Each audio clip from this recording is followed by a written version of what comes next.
자, 시사 역발상 코너입니다. 시사 역발상. 오늘의 시사 이슈와 인물을 역사적 맥락에서 파악해보는 시간입니다. 자, 오늘도 백이성 역사 크리에이터와 함께하겠습니다. 안녕하십니까? 안녕하십니까? 자, 오늘은 이승만 좀 얘기 다시 지난주에서 이어가겠습니다. 자, 헌정 사상 최초로 하야한 대통령이 이승만 아니겠습니까? 뭐 탄핵의 하야에 뭐 아주 다양합니다. 자, 그러면 기초적인 질문이긴 한데 예. 하야 탄핵 어떻게 다르다고 봐야 뭐 됩니까? 하야는 말 그대로 리자인. 막 아유 나는 막 안 할래. 지가 아유 스스로 막 자기가 스스로 나는 막 싫어. 네. 이라고 가는 거. 탄핵은 국회가 쫓아내는 거. 네. 예. 요렇게 생각하시면 되겠습니다. 네. 지난번에 저희가 다룬 거는 임시정부 때 탄핵당한 최초의 대통령이 이승만 대통령이었다. 예, 그렇습니다. 라고 이제 총리였죠. 당 총리인데 본인 대통령 네네. 뭐 프레지던트 쓰고 막 이랬던 건데 아유, 자기가 예. 총리인데만 마음대로 대통령이라고 사칭하고 다녀요. 예. 이제 이번에 오늘 얘기할 거는 하야입니다. 하야는 언제냐면 실제로 대한민국 이후에 1960년 부정선거 3.15 부정선거로 거슬러 올라가야 되는데 네. 일단은 그때 이후에 4.19 일어나고 하야한 상황인데 네. 3.15 부정선거 어떻게 일어난 겁니까 그때? 3.15 부정선거는 네. 1960년 원래는 5월 15일에 치러져야 되는 선거입니다. 왜냐하면 5월 15일 총선이잖아요 항상. 네, 그러니까 예. 이 뭐냐면 그 신익희와 네. 이승만의 1956년 대결이 네. 5월 달이었거든요. 아. 그러니까 대통령 임기가 5월까지입니다. 음흠. 그러니까 5월 15일에 치러져야 되는 게 맞는 거죠. 네. 그건 뭐냐면 민주당의 조병옥이라는 그 민주당 후보가 이번에는 아이고 머리야, 아이고 배야 이러면서 저기 미국의 월터 리드 육군 병원으로 수술 받으러 떠났다가 아하. 죽었어요. 사망했군요. 수술을 3일 동안 받는데 예. 죽었습니다. 그러니까 어떻게 돼? 이승만하고 이부이가 저거 마음대로 석 달을 땡겨버립니다. 두 달을 땡겨버립니다. 선거를요? 예. 오. 이런 일이 예. 전두환 때도 있었죠. 예. 총선이 4월 달인데 85년 선거를 2.12 선거를 치렀지 않습니까? 아하. 두 달을 땡겨버린. 왜? 김대중이라는 사람에게 돌아와서 선거 운동을 할 시간을 주지 않기 위해서 아하. 저 마음대로 땡겨버렸다 이 말이에요. 예. 예. 바로 그러한 장난질을 국민들이 가만히 보고 있지 않습니다. 그러니까 85년도에도 신민당 돌풍 네. 일어났었고 이 60년 선거에서도 3.15 부정선거가 치러지고 네. 그리고 4.19 혁명이 일어나게 되는 것입니다. 그때 날짜 땡긴 것도 땡긴 거지만 또 당시 조병옥 씨가 그래 되니까 예. 이기붕 또 당선시키려고 아이고 말도 또 마십시오. 부정선거 했다는 그런 얘기도 많았었잖아요. 네. 이 기붕은 네. 1956년도에 네. 자기가 장면에 이기지 못했다. 그때도 신익희 선생이 그렇게 예. 되는 바람에 부통령은 또 민주당 쪽으로 갔던 거죠. 민주당으로 막 압도적으로 밀어줘. 그때는 대통령 부통령 선거 따로 했는데 예. 대통령이 이쪽이면 부통령 쪽으로 또 한쪽으로 또 갔던 상황이었던 예. 거잖아요. 사람들이 저에게 심리적으로. 많이 묻습니다. 네. 왜 부통령을 따로 뽑아요? 왜 따로 그러니까 뽑냐? 이게 뭐냐면 네. 지금 현재 미국을 보면은 네. 부통령은 그냥 선거 없이 대통령 선거에 좌지우지된단 말이죠. 네. 근데 왜 우리나라는 정부통령 선거를 따로 따로 했느냐? 했냐? 그만큼 우리나라가 민주적이었다는 민주적이었다. 얘기예요. 예. 그러니까 이 민주주의 제도를 가장 선진적인 제도를 도입해 놓으니까 이승만으로서는 불안한 거지. 네. 그러니까 이제 뭐냐면 1960년에 그 조병옥 씨가 죽자 이기붕이 네. 선거 날짜까지 땡기고 땡기고. 이번에 또 저번에 신익희 후보가 죽고 자기에게 표가 안 올 것을 우려하여 3월 15일 날 무조건 선거해. 땡기면서 부정적으로 또 막 예. 투표서 바꾸고 난리 났지 않습니까? 예, 바로 최인규 네. 당시 내무부 장관이 아. 그 4.19 혁명 3.15. 일어나는 그 때에 다 문서가 공개됩니다. 아. 그러니까 이제 정권이 바뀐다 싶으니까 공무원들이 전부 다 충성을 맹세하는 거예요. 새로 바뀌는 정권에. 네. 그러니까 뭐냐 하면은 자유당 시절에 부정선거를 지시한 부정선거를 무려 네. 213가지 지침을 내립니다. 와, 대단하네. 와, 막 5인조씩 가라, 뭐 남자 여자 바꿔라 말도 마십시오. 그렇게 내린 문서들이 모두 공개돼 가지고 네. 지금도 4.19 혁명 기념관에 그것이 돌로 쫙 새겨져 있습니다. 와. 이게 이제 민주주의 역사의 부끄러운 역사다.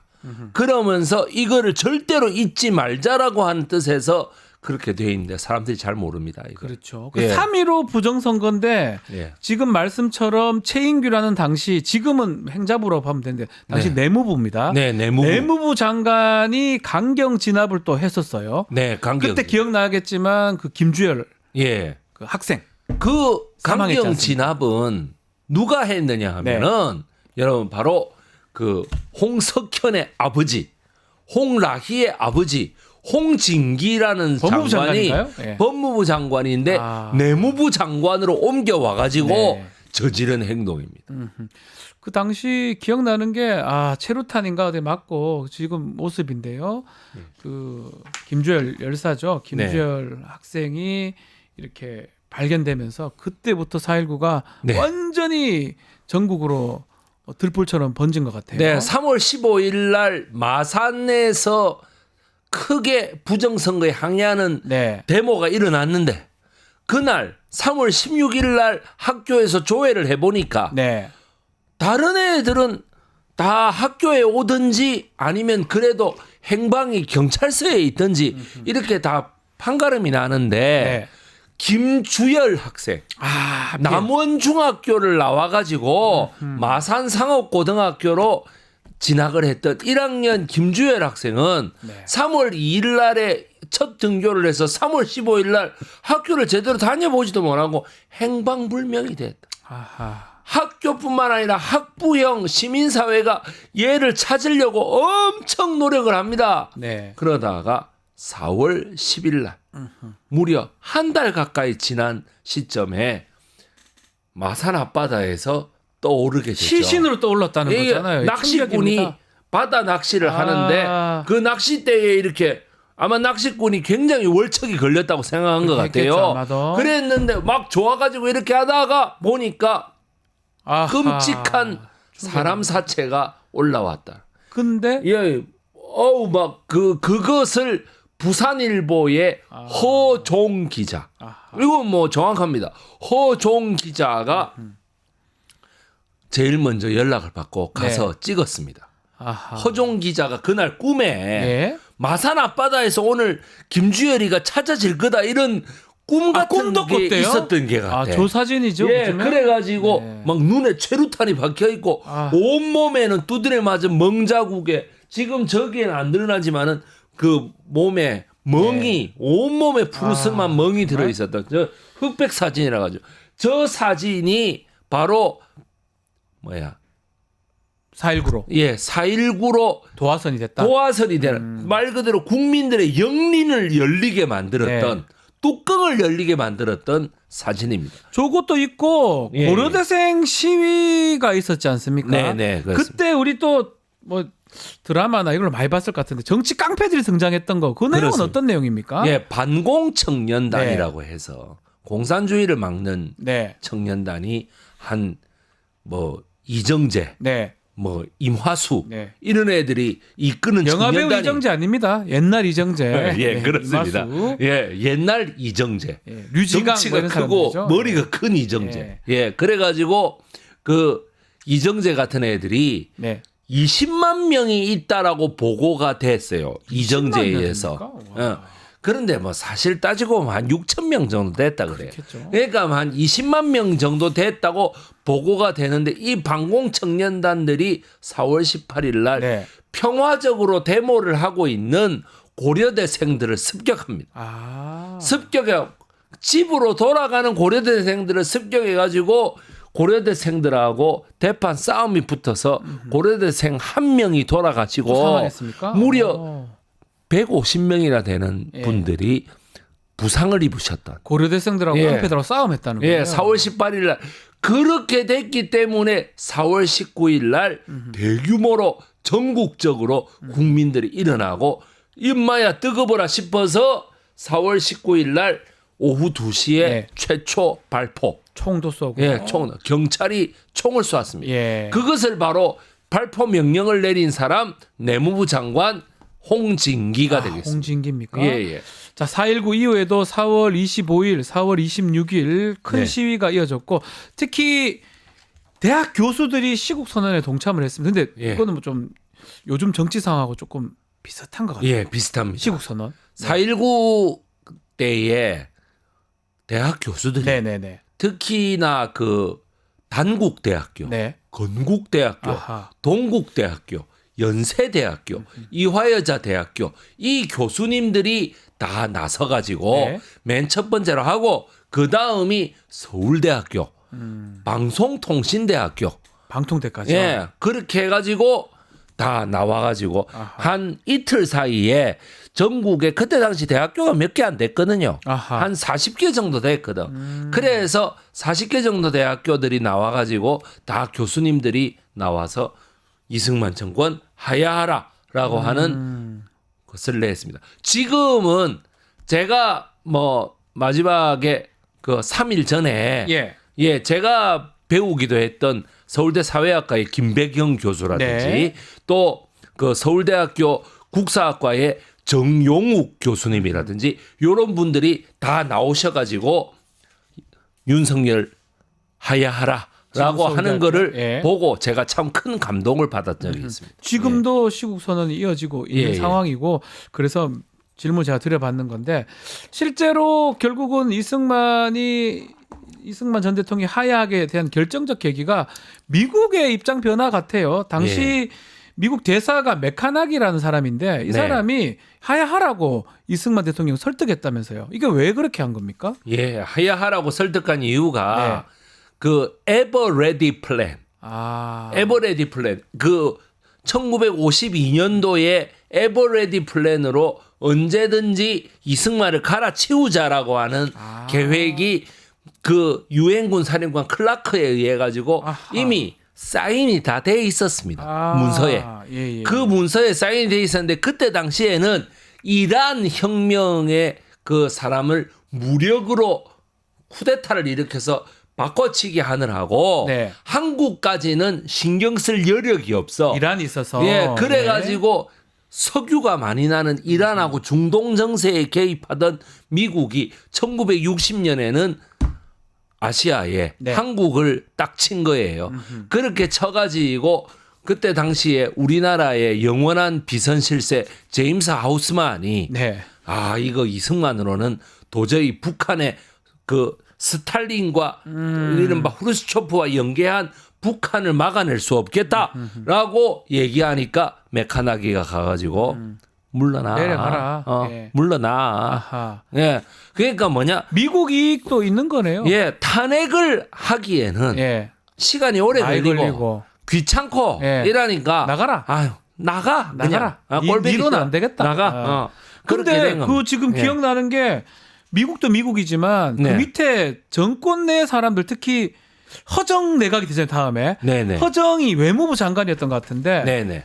그 밑에 사람들도 예. 나가시오 이승만 대통령 예. 집권 세력 내에서까지 좀 사퇴 압박을 받았던 것 같아요. 네, 왜 말도 그렇습니까? 마십시오. 왜 그렇습니까? 당시에 허정부터 시작해가지고 네. 송요찬이라든지 아하. 요런 사람 군사 그렇죠. 비서관이죠. 참모총장 하던 사람인가요? 예, 네. 그런 사람들이 전부 다 가서 그 국민이 원한다면 물러나겠다라는 그 방송을 한 다음에 네. 그 다음 날 아침에 송요찬이 문서를 들고 갑니다. 네네. 변호사님 문서를 딱 들고 와서 이거 사인하세요라고 얘기를 사인하세요라고 얘기하니까 네. 이승만 대통령이 화장실에 들어가서 2시간 동안 안 나왔다고 안 합니다. 나옵니까? 하기 싫어서? 나 안 나갈래. 내가 어젯밤에 나 안 나갈래라고 얘기를 했다. 그래 송유찬이 나가셔야 합니다. 그래가지고 문을 계속 두드렸다 그래요. 그것만 해도 아니 얼마나 이 꼴보기 싫었으면은 나가라고 2시간 동안 계속 압박을 했겠습니까? 밑에서도 한 번 얘기하고 나가야 되는데 아하. 그 뭐야 2시간 동안 계속 압박을 해 화장실에 딱 들어가 가만히 있는 거예요. 그렇게 해서 2시간 만에 사인을 받고 나갔다고. 그 하야가 역사적 이제 사건인데 1960년 4월 26일 오후 1시입니다. 예. 라디오 연설을 통해서 이제 이루어지는데 그 이승만 전 대통령이 대국민 담화문으로 발표했던 내용 어떤 내용을 발표를 했던 겁니까? 예. 그 부정 선거가 있었다고 하니 네. 한이 대통령 선거를 다시 하겠다. 아. 정 부통령. 야. 그러니까 이거는 너무나 우리 시민사회 세력들이 원하던 말이기도 하지만 네. 부정선거가 있었다고 하니 그러니까 뭐야 자기는 책임 없다 이 말이에요. 네.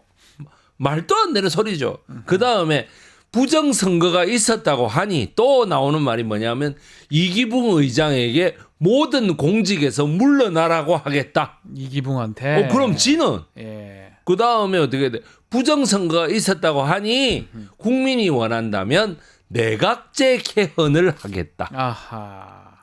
내각제 개헌이라는 건 뭐냐? 자기가 제 두 번째 선거를 할 때에 네.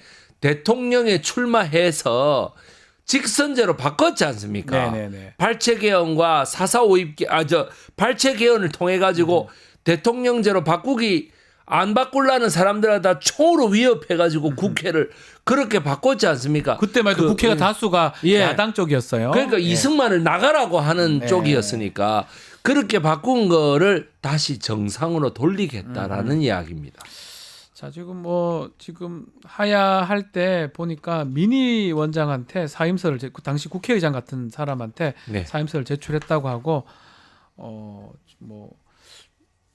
이승만은 국회의 결의를 존중하면서 국민 한 사람으로서 여생을 바치고자 이렇게 한다라고 예. 하는데 국회가 그러면 이승만 사임을 촉구했다고 봐야 됩니까? 어떻게 봐야 됩니까? 촉구했죠. 아, 촉구한 것이다. 그럼요. 예, 예. 왜냐하면은 자유당 의원들마저도 네. 지금처럼 TV조선 앵커하는 신동욱 의원이나 정광재 대변인이나 이런 사람들처럼 나와가지고 윤석열은 죄가 없습니다. 이랬다고 생각하시면 안 됩니다. 그렇습니까? 왜냐하면 자기들이 살아야 되기 때문에 아. 국민들의 분노가 막 일주일 연속으로 계속 터져 나오니까 네. 자기들이 살아야 되기 때문에 이때는 이승만이 하야해야 된다. 아. 왜 이승만만 하야하면 저거는 살 줄 알았거든. 아하. 아닙니다. 자유당은 이승만 하야와 그 4.19 혁명 이후에 evaporated 말 그대로 증발해 버렸습니다. 없어져 버렸다는 말이에요. 그냥 어떤 실체가 있었는데 예. 그냥 사라져 버렸어요. 아하. 예, 그렇습니다. 자, 그래서 4.19 이후에 들어선 정부를 역사적으로 다 기억을 하실 겁니다.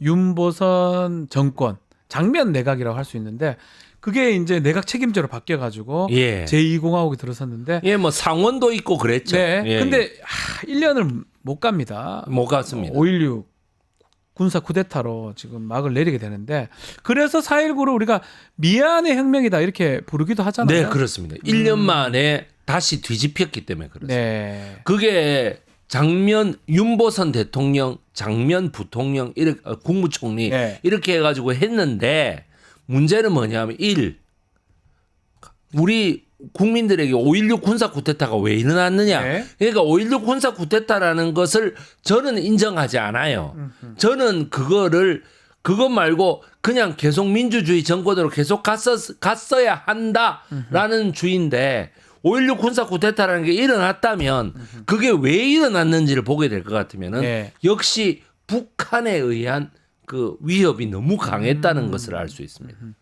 그러니까는 우리나라를 아까 미국이 4.19를 말 그대로 견인했다라고 얘기한다면은 그 4.19를 견인한 네. 비선실세 제임스 하우스만이 네. 그 박정희를 하여금 다시금 정권을 폭력적으로 찬탈하게 만들었다라고 보는 게 맞는 거죠. 그러면 이것도 미국하고도 크게 관계가 있다고 보는 게 맞나요? 5.16 군사 쿠데타는 미국의 작품입니다. 작품이라고 봐야 예, 됩니까? 저는 그렇게 봅니다. 근데 방치했을 수도 있다. 방치했죠. 네. 예. 그렇게 하라고는 아니지만 예. 미국의 뜻하게 반해서 어떻게 쿠데타를 하긴 쉽지는 않겠죠, 사실은. 막으려고 그거는 하면. 그렇게 만약에 쿠데타가 일어났다면은 네. 2, 3년 안에 반동 쿠데타가 일어나가지고 다시 네. 뒤집혔겠죠. 만약에 그랬다면요. 예. 다른 나라 이렇게 예를 들면 네. 61년도에 쿠데타가 일어나서 79년도에 총으로 끝나지는 않았을 것입니다. 그렇게 끝나진 않았습니다. 무려 18년 동안이나 미국이 가만히 보고 있을 리가 없습니다. 네. 예. 자, 다시 돌아가서 이승만 이렇게 하야를 하게 됐습니다. 자, 좀 많은 시간이 지난 지금 시점도 좀 비슷합니다. 네. 윤석열 정권 퇴진 요구하는 시국선언 또 집회 이런 게 계속 이어지고 있는데 예, 예. 뭐 이승만 전 대통령은 탄핵도 당해 본 바가 있고 하야도 두 개 다 당한 사람으로 봐야 되는데 예, 예. 어떻습니까? 윤석열 대통령 지금 탄핵 하야 정치가 논의가 되고 있는데 어떤 게 지금 역사학자로서 가장 좀 좋은 방법이라고 보십니까? 역사학자로서 가장 좋은 방법은 내일이라도 네. 아이고만 나는 안 할란다 하고 사표 쓰고 나가는 게 가장 조국과 민족과 국민을 위하여 좋은 방식입니다. 가장 좋은 방식입니다. 네. 이제 우리나라는 하야하고 나가도 보궐선거 해가지고 네. 또 다른 대통령을 뽑으면 돼요. 누가 되든지. 네. 그 또 다른 대통령 뽑아가지고 하다가 또 안 되면 또 나가면 되지. 또 나가면 됩니까? 뭔 상관입니까 그게. 그게 물론 그런 일은 있으면 안 되겠지만, 네. 그러나 저는 지금 대통령은 네. 조국과 민족의 무한 발전을 위해서 네. 나가 주시는 것이 여러모로 좋다. 네. 저는 그렇게 생각합니다. 그러나 그게 안 된다면 개헌을 통해서라도 네. 임기 단축의 개헌을 통해서라도 헌법 부칙의 임기를 그렇게 딱 하면 정해가지고 되겠네요. 예. 나가라. 그러고 나가고 나서 그러고 자연인으로서 여러 가지 재판을 받으시고 수사를 받으시면 된다라는 생각. 그 나가서 재판 받으라고 하면 하겠습니까? 수사 받으라고 하면. 그러니까 그렇게 하기에는 네. 너무 큰 죄를 많이 저질렀잖아요. 지금 그렇군요. 너무 큰 죄를 많이 저질렀는데 그걸 다 사면해 준다고요? 말도 안 되는 얘기입니다. 예. 그래서 내가 그러니 특검을 해서 네. 특검을 도입해 가지고 말 그대로 특검을 해서 특검에서 결과가 나오면은 네. 탄핵되게 돼 있습니다. 아하. 예, 그거는 자연의 섭리입니다. 그거는. 예, 그렇습니다. 알겠습니다. 예. 자, 오늘 이승만 하야 또 지금까지 좀 이어지는 얘기 같이 나눠봤습니다. 백이성 역사 크리테와 함께한 시사 역발상 시간이었습니다. 오늘 말씀 감사합니다. 고맙습니다. 유튜브 구독하고 실시간 채팅과 댓글을 남기시면 매일매일 7,000TTCO를 드립니다. 참여 방법은 통통물 어플을 다운로드하고 회원가입과 로그인을 해주세요. 마이페이지에서 나의 회원 고유 번호를 복사해주세요. 유튜브 구독 후 실시간 채팅이나 댓글창에 고유 번호를 한 번만 입력하면 준비 끝! 지금 유튜브 채팅과 댓글 쓰기 참여하고 7,000TTCO 받아가세요.